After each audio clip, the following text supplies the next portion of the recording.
осужденное время земля откроет недра свои и удивит сокровищами, сокрытыми в ней.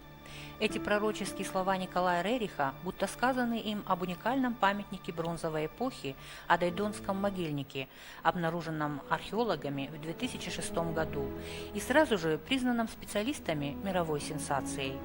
Великолепные бронзовые предметы, извлекаемые из-под земли, в которой они пролежали от 3 до 4 и более тысяч лет, потрясают своей красотой и совершенством. 3 сезона в Туальском ущелье в районе строящейся Зарамакской ГЭС велись археологические раскопки.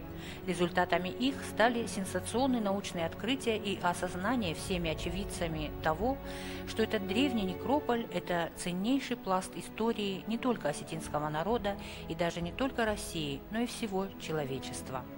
Поэтому и ответственность за его сохранность лежит, безусловно, на совести всех наших современников. А говорим мы об этом потому, что, к сожалению, могильник, который удалось исследовать и изучить лишь отчасти, согласно распоряжению руководства строящейся ГЭС, подлежит уничтожению. В очень скором времени он может быть затоплен, а значит уже безвозвратно утерян. В то время как история помнит немало случаев, когда ради спасения памятников культуры иные народы и правительства шли на любые жертвы. Вспомним Испанию, в которой на территории воздвигаемой плотины была обнаружена пещера с наскальной живописью, после чего эта зона была объявлена охраняемой, а строительство ГЭС прекращено. А что же является бесценным для нас, если не эти древние свидетельства жизни наших предков, которыми мы так гордимся? Эти кадры были сняты летом 2008 года, когда затопление территории решено было отложить до окончания раскопок. Однако 14 января 2009 года без дополнительного предупреждения и согласования с археологами, экологами и геологами строители внезапно приступили к затоплению, а следовательно уничтожению ценнейшего археологического комплекса. Имеем ли все мы право допустить это? Судите сами.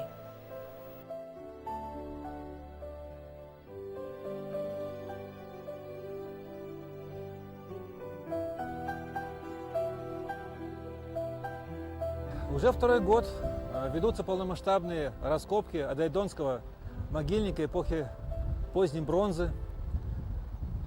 Этот год принес новые открытия и новые потрясения. То, что думалось ранее, что могильник развивался всего в рамках 1000 лет, оказывается, что это не совсем так. Новые материалы доказывают, что первый уровень, о котором мы думали, что он датируется временем около 15-14 века до новой эры, сейчас нам показывают материалы гораздо более ранних эпох, вплоть до 19 века до новой эры. Что касается 4-го уровня, то есть 4-го пласта историко-хронологического, то материалы, которые сейчас нам доступны, они датируются 5-4 веком до новой эры. Поскольку уже могильник достаточно известен не только, скажем, в пределах нашей республики, но достаточно широко уже, по крайней мере, в европейской части России и даже уже за рубежом, то есть при всех его, скажем, необычности, этот могильник еще представляет интерес с точки зрения его конструктивных особенностей. Мало сказать, что он не только, скажем, имеет на себе несколько ярусов погребений, которые, скажем, имеет большой широкий спектр по хронологии, но при этом, несмотря на все, он имеет широкий спектр самих конструктивных особенностей самих захоронений. Если, например, Тлийский могильник указывает нам достаточно устойчивый конструктивный обряд погребальных сооружений, то здесь мы насчитываем, по крайней мере, 4 или 5 сооружений. Во-первых, это просто каменный ящик, сложенный из плит, более или менее больших или маленьких. Есть просто каменная выкладка для захоронений. Есть каменный ящик, например, как вот мы можем видеть, каменный ящик с обкладкой из валунов. Также гробницы. Вот, например, вы можете видеть это типичное представление гробниц, то есть коллективных захоронений, которые переиспользовались не один раз. Сами погребения по хронологии не отличаются. То есть эта конструктивная особенность сохраняется на всех ярусах, которые мы уже отметили, как минимум 3. И по хронологии, то есть они не отличаются. То есть они сохраняют эту обрядность на протяжении, по крайней мере, 7 веков, как нам стало известно. что здесь еще можно отметить в этом плане? Да, очень много встречается кинотафов. Например, я, скажем, единственный первый раз в жизни свидетельствую такое количество, скажем, кинотафных погребений, что характеризует о очень высоком воинском духе этого народа. И наверняка многие не возвращались просто с Балса. Хоронили его вещи, причем в очень большом количестве. В одном погребении кинотафа мы обнаружили сколько? 11 копий, 4 топора, 8 браслетов и 4 кинжала. При этом, что интересно, например, кинжалы, вот в более ранних погребениях мы отмечаем, это кинжалы переднеазиатского типа, а в более поздних было налажено собственное производство очень похожих немного, но все-таки своих. То есть это говорит, что металлургия у них развивалась очень интенсивно. Мало того, общества были очень богаты. То есть такое огромное количество захоронений, то есть не захоронений, а материала, который в них находится, говорит о том, что были весьма, ну скажем, обеспеченные металлургически. И, скорее всего, имели большие связи по торговле. Судя по некоторым моментам, то есть экспорта мы особо не замечаем, но я думаю, что они все-таки диктовали определенные условия на этом узловом, скажем, перевальном, то есть пути. Поскольку известно, что все-таки Центральный Кавказ был широко использовался в миграции. В прошлом году была найдена пара псалиев скифского облика на могильнике, что свидетельствует о контактах с кочевниками, со скифами. Однако это был не просто импорт, это была творческая переработка самих кабанцев. То есть они где-то увидели подобные изображения, которые были широко распространены в скифском мире, и отлили точно такие же из бронзы. Дело в том, что скифские изделия, как правило, они вырезались из дерева, имели такие достаточно острые грани, а потом они обкладывались пластинками золота. А здесь манера изготовления, она несколько иная, и именно по такой манере, с помощью отливок из, сначала отливки изготавливались из воска, обмазывались глиной, а потом из ледниковых отверстий воск выливался, и туда добавляли расплавленный металл, бронзу. И эти отливки получались более мягкие, нежели скифские образцы. Вот именно по таким характерным особенностям мы можем говорить, что эти псали были сделаны здесь на месте. Я, в общем-то, видел и культуру алан, и культуру скифов, сарматов. И ни в коей мере я не хочу сказать ничего плохого за эти культуры. Но то, что я вот вижу вот здесь, это, в общем-то, вот все прилагательные, самых восхитительных формах, какие могут быть прилагательные, космический стиль, идеальные, совершенные формы, абсолютно сбалансированные предметы в плане функциональности и в то же время очень эстетические, которые несут очень сильную этническую окраску. То есть это очень сильно чувствуется, что это вещи сделаны именно...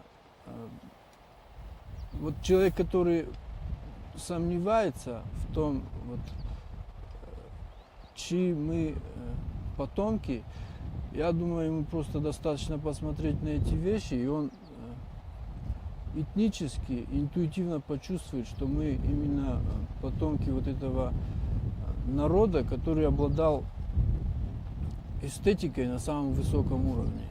Если говорить об этой культуре, о кубанской культуре, то можно сказать смело, что эта культура абсолютно совершенная, и как совершенная культура, она очень современная.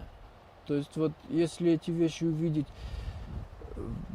в любом месте мира, даже на любой современной выставке, то, что вот называют салонные какие-то вещи, они будут настолько мощнее выглядеть, настолько энергетичнее, что то, что делают сейчас, я никого не хочу обижать, это будет выглядеть как какая-то бутафория, как что-то ненастоящее. Это очень сильная культура была.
Для кабанской культуры этот район также являлся очень важным стратегическим в плане металлургии. Поскольку металлургия тогда, бронзовая металлургия, являлась высокой технологией, то, соответственно, и те племена, то население, которое владело этими технологиями, оно стояло на достаточно высоком, не просто достаточно высоком, а на высоком уровне по сравнению с остальными цивилизациями. То есть это были весьма продвинутые для своего времени, развитые люди.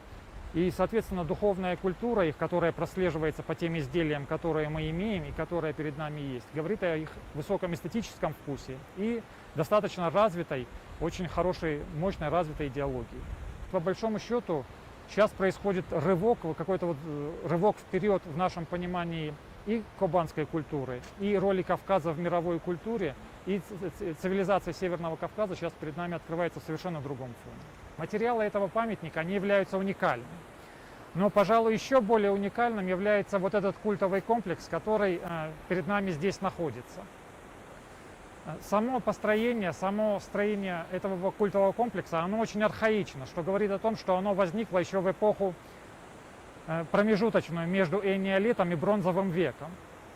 Обратите внимание на вот эти ниши в стене, на саму кладку, которая осуществлялась в перемешку между сланцевыми плитами и крупным речным булыжником. Сам характер этой кладки говорит о том, что эта стена достаточно архаична и древняя. Она связана с первым периодом существования этого кабанского поселения, с которым связан этот могильник. Обратите внимание на вот это вот строение, которое, по всей видимости, являлось частью дворного проема, в котором проходила данная стена. Вдоль стены идут сланцевые плиты. Это специальный пол, который был наслан для того, чтобы люди могли проходить по чистой поверхности, по поверхности сланцевых плит. Здесь небольшая ниша-выемка. Аналогичные выемки и ниши существовали в эпоху Шумера, древнего Шумера и позднее в ассиро-вавилонских храмах. То есть достаточно редкая и, в общем-то, говорящая о связях с Месопотамией, с древним двуречием, с культурами древнего двуречия архитектурная деталь. Здесь, с этой стороны, мы также видим то, что стена, она является очень мощной, очень крупной.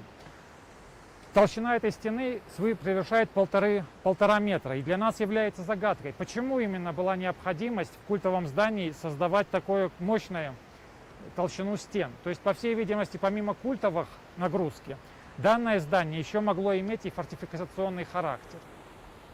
Само здание упирается в данный купольный свод, здание с купольным сводом. Этот купольный свод, он обрушился в результате каких-то событий, суть которых еще нам предстоит выяснить. Когда была пройдена данная территория с металлоискателем, было показано, что имеются металлические предметы внутри данной постройки. И произведя археологические раскопки, осуществив расчистку данной территории, мы можем сказать уже точно, погибло ли данное сооружение, данная культура в результате набега вражеских каких-то соседей, воинов, или же оно постепенно пришло в упадок и постепенно было оставлено. То есть мы сможем раскрыть определенную страницу истории кабанской культуры и, соответственно, истории остинского народа.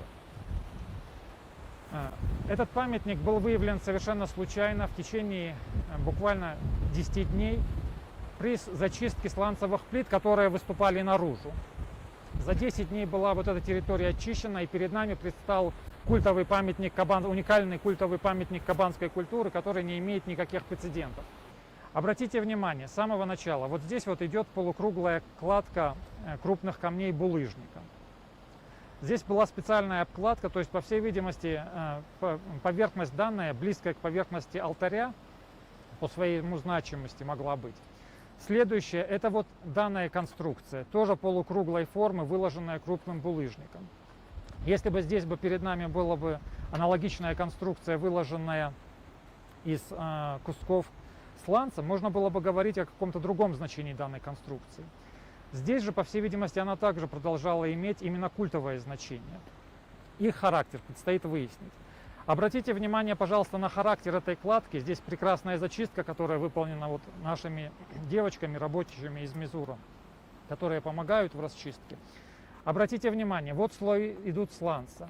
Ниже идет слой песка. Вот именно слой песка является основополагающим в данной конструкции. Здесь, если вы обратите внимание, и встречаются вдоль стены куски сланца. Эти куски сланца являлись тем полом, который настилал от начала и до конца всю эту стену. То есть именно по этим сланцевым плинтам ступали ноги носителей кабанской культуры, когда они проходили по данному культовому комплексу. Здесь выкладка перемежаются речные булыжники и части сланца, которые сложены соответствующим глиняным раствором. Здесь достаточно архаичный тип кладки. Помимо того, что он перемежается, два вида камня, помимо этого здесь еще он выстроен в два ряда. Обратите, пожалуйста, внимание на очень важную деталь, как на толщину этих стен. Это не просто какая-то декоративная конструкция, это конструкция, которая носила монументальный характер.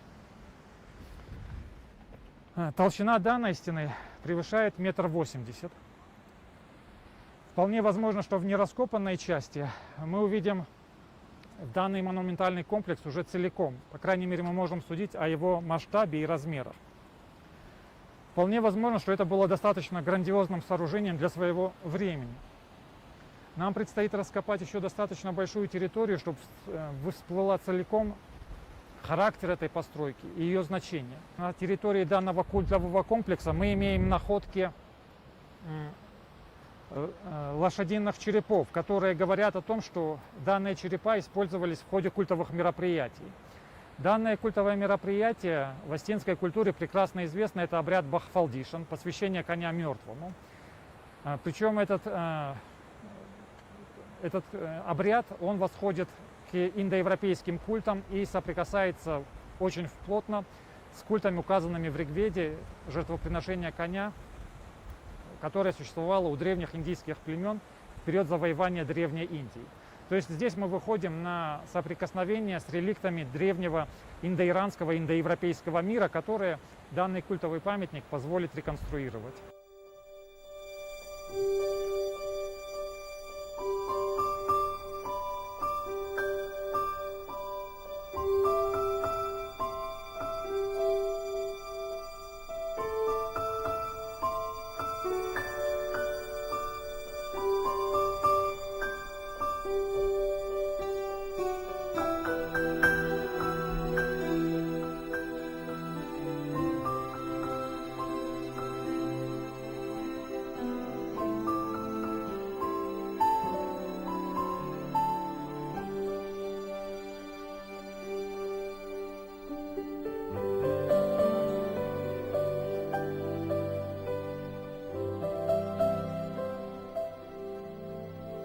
Нами было зафиксировано, что площадь могильника не ограничивается исследованной нами территорией, и что он как минимум на 2000 квадратных метров больше заявлено.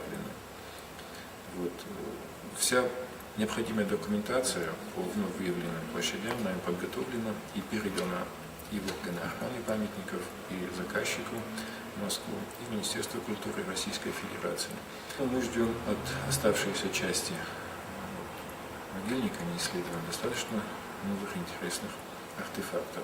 То есть там должна пойти уже и очень красочная пластика, там должны пойти импорты, которые у нас уже есть, это частично связанные с взаимодействием кубанцев, со скифами, с киммерийцами, одновременно с странами Ассиры, Урарту, с Мидией на позднем этапе. Вот. Может быть, даже это время, когда в кабанских материалах появляются уже находки с письменностью. Что касается Дайдонского могильника, ну здесь эпитетов никаких не хватит. Кто бывал в Метрополитен-музее, в Британском музее, в Лувре, в Эрмитаже видел коллекции кабанских бронз, и потом посмотрит то, чем обладаем сейчас мы, а это лишь небольшая часть того, что еще есть там, и причем это часть без поздней части, а поздняя часть наиболее яркая, то есть, собственно, вот этот скифо-кабанский период, который остался лежать в склонах, и который для нас пока недоступен.